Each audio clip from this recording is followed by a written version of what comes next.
Ma'am Jessa, huling nga katanungan po bago po formally po na mag-file po kayo ng admin case. Ano po ang plano po ninyo banggitin? Yun nga po kung ano po yung unang decision, ma'am. Yun po rin pa rin po. Kasi nagdadalawang isip ako. Sabi niyo po may good news. Dadalawang isip ako dapat. Pero wala akong naramdaman. Wala silang awa. Hindi ko naramdaman yung awa niya na gantong ginawa niya sa amin. Tapos nasiraan pa ako. Minsan di ko kaya ano po yung ma'am. Yes po.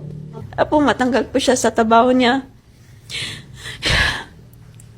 Yung sa kulong po niya, yung sa pagpapel namin sa Bausi, ko po yun. Pero, mag-uusap muna kami ng mama ko, anong dapat gawin.